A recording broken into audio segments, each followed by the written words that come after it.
Hello students, आइए आज हम लोग समांतर श्रेणी के 5A अध्याय के एक्सरसाइज के दूसरा का तीसरा प्रश्न करेंगे। हमने पिछली कक्षा में यानी पिछली क्लास में हम लोगों ने पढ़ लिया था कि दूसरा का दूसरा प्रश्न कैसे होता है। ठीक है, आपको बता दूं कि इसमें क्या करना है।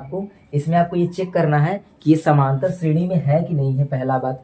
दूसरा बात, इसके बाद क्या करना है, अगर ये समांतर श्रेणी में होगा तो हमको इसके 3 पद और निकालने होंगे। मतलब देखिए, ये पहला पद है, ये दूसरा पद, ये तीसरा, ये चौथा। मतलब हमको 5वां, 6वां और 7वां पद और हमको निकालना होगा, 3 पद।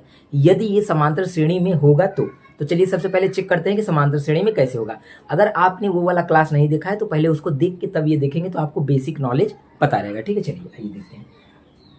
ध्यान समझिए क्या करना होगा इसमें। आपको सबसे पहले आपको इसमें सारवंतर निकालना होगा। सारवंतर का मतलब होता है कि D1, D2, D3 आपको निकालना होगा। ठीक, चलिए देखिए, तो D1 निकालते हैं। D1 बराबर एक फार्मूला होता है। क्या फार्मूला होता है? A2 माइनस A1, यही फार्मूला होता है, A2 माइनस A1।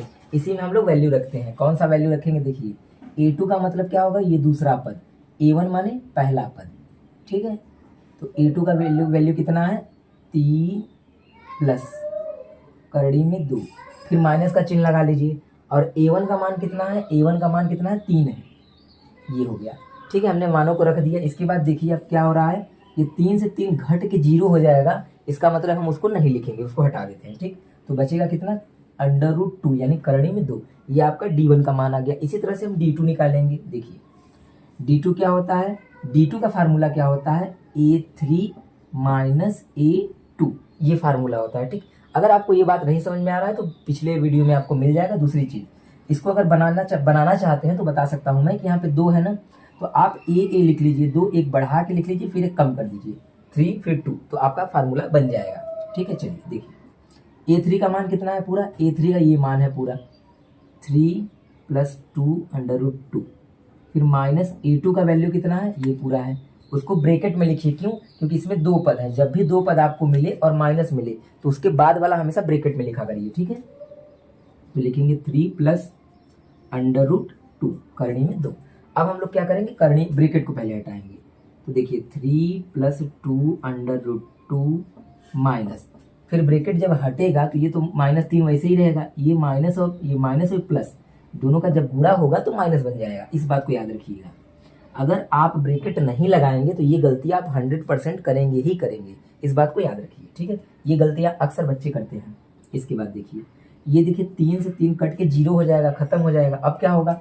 देखिए ये वाला पार्ट और ये वाला पार्ट, इन दोनों पार्ट को हम घटा सकते हैं या जोड़ सकते हैं। तो यहाँ पे देखेंगे माइनस है, यहाँ पे क्या है? प्लस, तो इसको घटाएंगे तो यहाँ पे 1 छुपा हुआ होता है। आपको ये पता होना चाहिए बात कि अंडर के बाहर अगर कुछ भी ना लिखा हो तो 1 होता है। ठीक है, तो ये 1 हम 2 में से घटाएंगे तो 1 बचेगा, और 1 लिखा नहीं जाता, वो छुपा ही होता है। यहाँ पे 1 हम नहीं लिखेंगे। ठीक, तो ये हमारा आ गया D2 का मान करड़ी में 2। कैसे? 1 को घटा दिए हम 2 में से, 1 बचा, और करणी 2 दोनों है वो 1 लिखेंगे। बहुत बच्चे क्या करते हैं, इसको भी घटा देते हैं या जोड़ देते हैं। करणी के अंदर वाला करणी के अंदर से न जुड़ता है न घटता है। ठीक, चलिए ये आ गया। अब D3 हम लोग निकालते हैं। D3 बराबर, D3 का मान कितना है? देखिए फार्मूला क्या होता है? फार्मूला होगा A4 माइनस A3, ये फार्मूला होता है। अब A4 का वैल्यू कितना दिया हुआ है? देखेंगे ये है A4, A1 A2 A3 और पूरा ये A4 है। तो A4 की जगह पे हम लोग रख देंगे 3 प्लस 3 और करड़ी में 2 √2।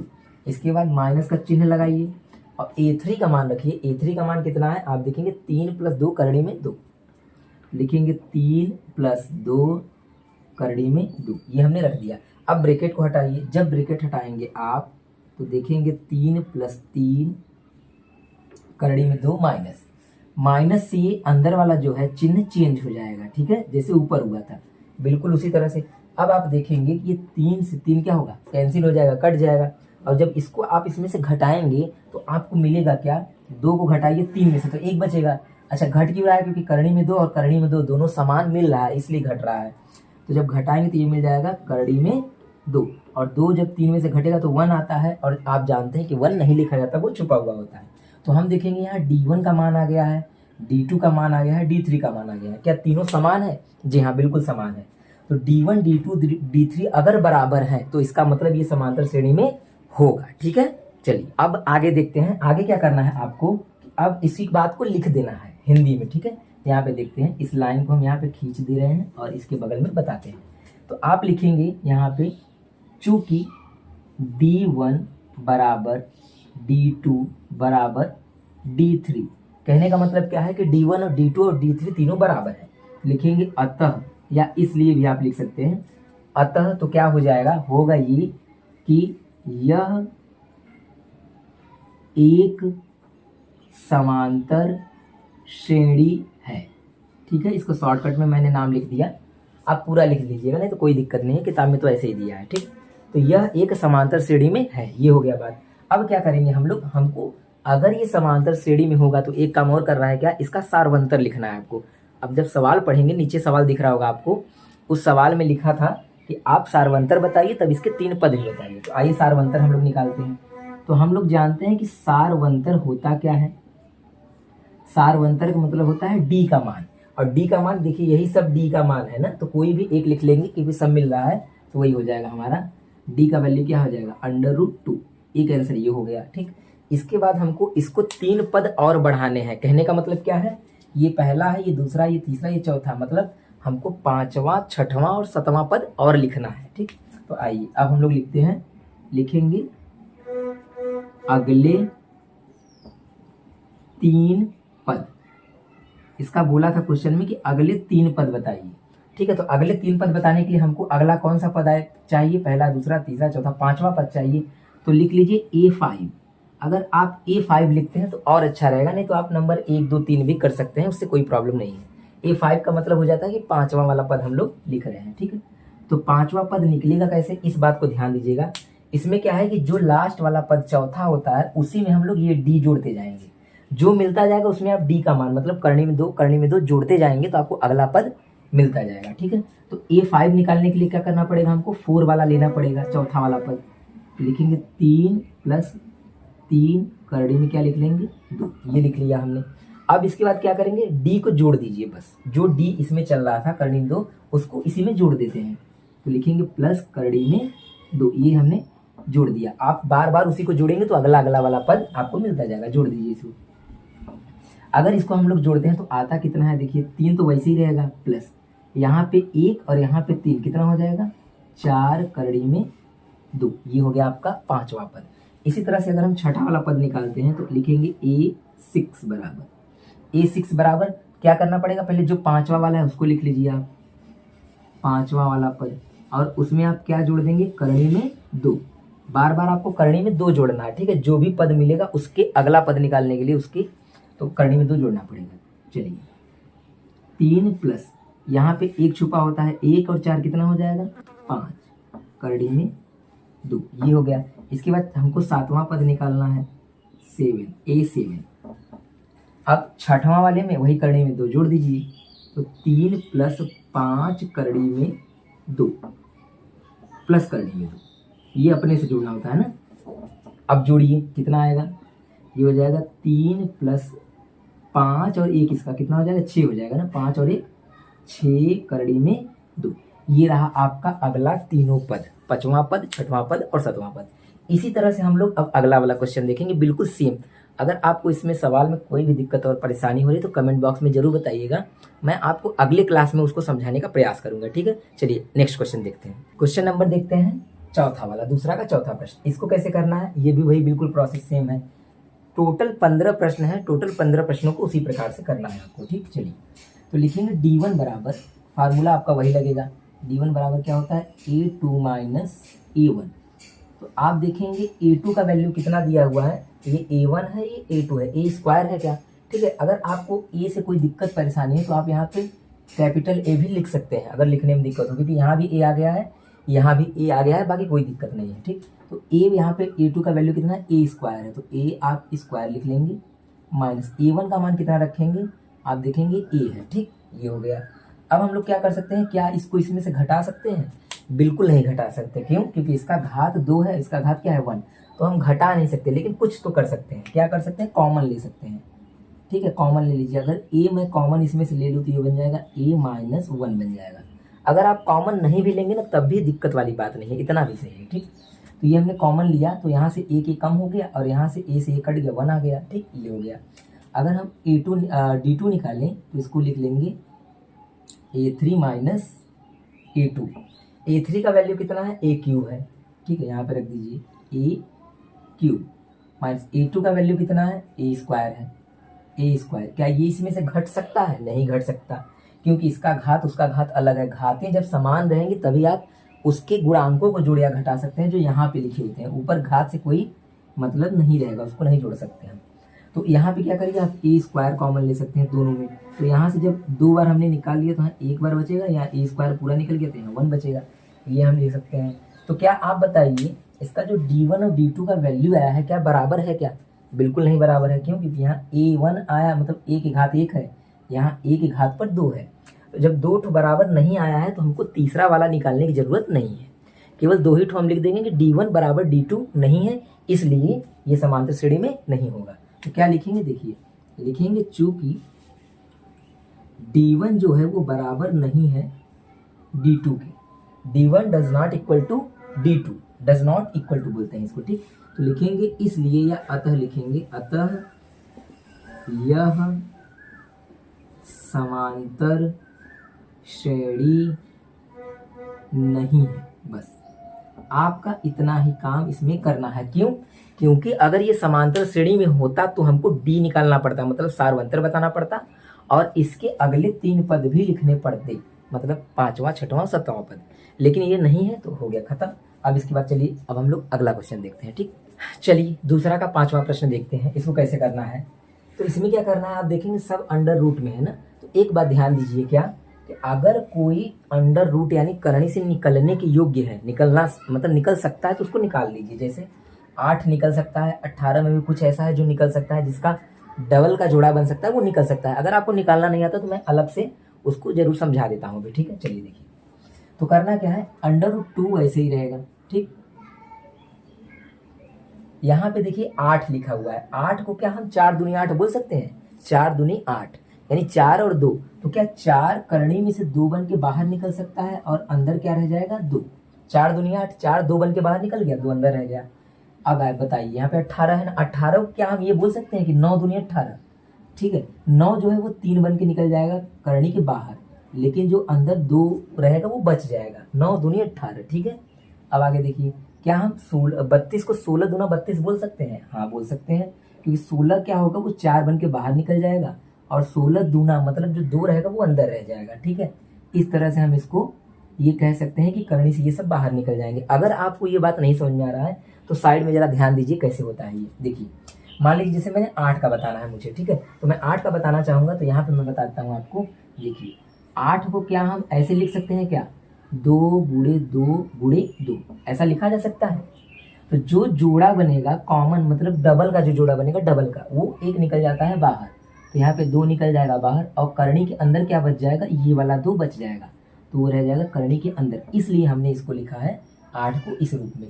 इसी तरह से आप 18 को बना लीजिए, 32 को बना लीजिए। बाकी तो आप लोग पहले से भी पढ़ चुके हैं ये सब चीज़ें। ठीक है, कक्षा 9 में काफ़ी अच्छी तरीके से हम लोग पढ़े हैं। देखिए, तो अब क्या होगा कि ये A1 है, ये A2, ये A3, ये A4, 4 पद हैं। हमको चेक करना है कि ये समांतर श्रेणी में है कि नहीं है। सबसे पहले लिखिए वही D1 बराबर, तो D1 बराबर फार्मूला होता है A2 माइनस A1।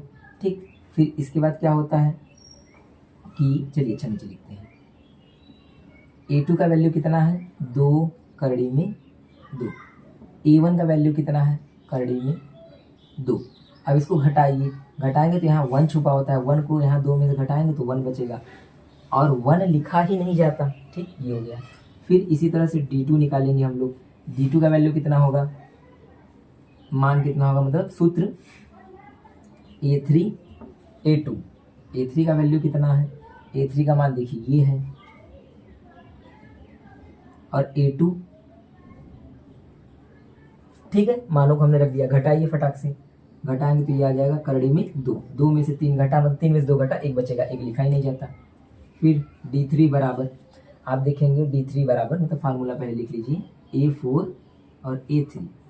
तो A4 क्या है आपका, ये, ठीक है, 4 करड़ी में 2 माइनस A3 कितना है 3, करड़ी में 2 घटाएंगे कितना आ जाएगा, करड़ी में 2 आ जाएगा। आपको D1 D2 D3 पता चल गया, तीनों सेम आ गया, समान चीज आ गया। तो अब हम क्या करेंगे, लिखेंगे यहाँ पे लिखिए चूंकि D1 बराबर D2 बराबर D3, मतलब हमारा तीनों वैल्यू बराबर है, इसलिए लिखेंगे अतः यह एक समांतर श्रेणी है। ठीक है, क्योंकि इसका तीनों मान बराबर आ गया तो समांतर श्रेणी है। अब हमको क्या करना पड़ेगा, अब हमको एक्स्ट्रा काम ये करना पड़ेगा कि आपको इसमें बताना पड़ेगा सारवंतर और इसके आगे के 3 पद, इसके आगे के 3 पद, अगले 3 पद बताने हैं। ठीक, चलिए यहाँ से देखते हैं हम लोग, यहाँ से तो हमको सबसे पहले ये लिख लेते हैं कि सारवंतर इसका क्या होगा, सारवंतर इसमें पूछा है सारवंतर D, और सारवंतर तो वही होगा जो बार बार निकल रहा है, वही सारवंतर लिख देंगे आप, करड़ी में 2। ठीक, ये हो गया। अब इसके बाद इसके अगले 3 पद लिखेंगे अगले 3 पद। अगले 3 पद का मतलब 4 पद यहाँ पे पता है, 5वां 6वां और 7वां निकालना है। तो आप क्या करिए A5 लिख दीजिए। चलिए अच्छा इसको नीचे से लिखते हैं थोड़ा सा, तब अच्छा लगेगा ना।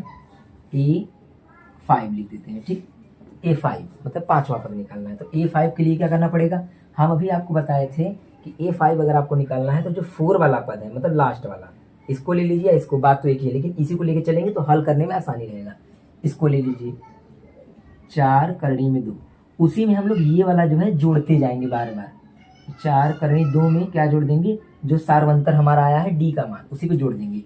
तो ये कितना बन जाएगा, आप देखेंगे 4 और 1 यहाँ पे होता है, तो 4 और 1 कितना हो जाएगा, 5 करड़ी में 2, ये हो गया आपका 5वां पद। लेकिन आंसर में क्या दिया हुआ है ना कि ये जो, जैसे ये सब पूरा करणी के अंदर है, तो आप इसको भी पूरा करणी के अंदर ही लिखिए। ठीक है, ऐसा दे दिया है। तो हम क्या करेंगे, सिंपल सा कि बराबर लिख लेते हैं, ये 5 बाहर, इसको जब करणी के अंदर ले जाएंगे, जरा ध्यान दीजिएगा, जब कोई चीज करणी से बाहर निकलता है, जैसे 25 अगर ये होता तो 5 बन के बाहर निकलता, इसका मतलब अंदर जाएगा तो क्या बन जाएगा 25, जैसे 6 रहेगा तो 36 बन के अंदर जाएगा, 7 रहेगा तो वो 49 बन के अंदर करणी की चला जाएगा। ठीक, तो ये बन जाएगा करणी के अंदर 25 इंटू 2, कहने का मतलब कितना हो जाएगा, करड़ी में 50, ये आ गया आपका 5वां पद। ठीक है, इसी तरह से अगला वाला देखिए A6 बराबर देखेंगे तो आपको ये समझ में आ जाए कैसे करड़ी में गया है। ठीक, तो 6वां वाला हमको निकालने के लिए क्या करना पड़ेगा, हमको ये वाला पद लेना पड़ेगा, 5वां वाला पद लेंगे प्लस ये जोड़ेंगे तब ना। तो आप इसको मत लीजिए, आप किसको लीजिए, इसको, ताकि जोड़ने में आपका आसान रहे। तो हम लोग लिखेंगे 5 करड़ी में 2, इसमें क्या जोड़ेंगे हम लोग, ये वाला जोड़ देंगे, सारवंतर। ठीक, जोड़ दीजिए, जोड़ेंगे कितना, 1 और 5 कितना हो जाएगा 6 करड़ी में 2। अच्छा अब हमको बताइए 6 जब अंदर जाएगा तो कितना हो जाएगा, 36 हो जाएगा क्या, 36, 6 के 36 जाएगा अंदर, और इंटू क्या रहेगा 2।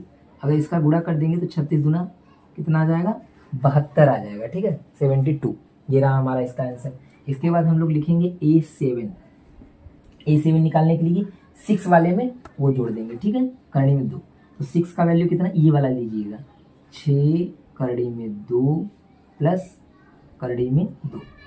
अब इसमें जोड़िए, तो इसको जोड़ेंगे तो ये हो जाएगा 7 करड़ी में 2, एक यहाँ वाला होता है। ठीक, इसके बाद क्या करेंगे, 7 अंदर जाएगा तो 7 बन जाएगा 49, मतलब 7 7 49 बन जाएगा, और 2 का इसमें मल्टीप्लाई कर देंगे, ये 2 जो अंदर था, तो हो जाएगा ये 98। ये रहा आपका अगला पद। उम्मीद करता हूँ आपको ये समझ में आ गया होगा। चलिए अच्छा नेक्स्ट वाला क्वेश्चन देखते हैं कि वो कौन सा क्वेश्चन है। ठीक, क्वेश्चन नंबर 6वां देखते हैं, दूसरा का।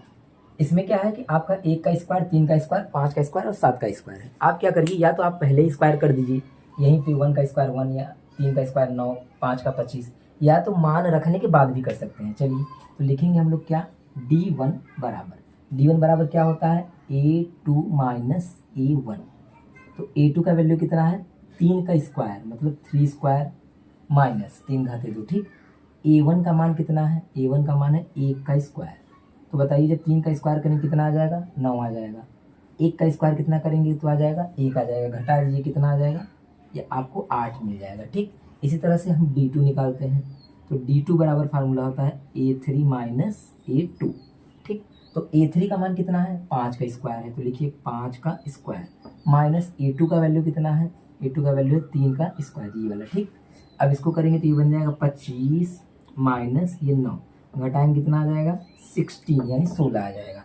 अच्छा, अब हमको आप बताइए क्या ये D1 का जो वैल्यू आया है और D2 का जो आया है ये मान बराबर है दोनों? बिल्कुल नहीं है, एक 8 आ रहा है एक 16 आ रहा है, इसका मतलब ये समांतर श्रेणी में नहीं है। तो बस हमको इसको इतना ही करना था, बस लिख दीजिए। क्या लिखेंगे, लिखेंगे चूंकि D1 does not equal to D2, लिखेंगे सो या इसलिए या अतः भी आप लिख सकते हैं, अतः यह समांतर श्रेणी नहीं है।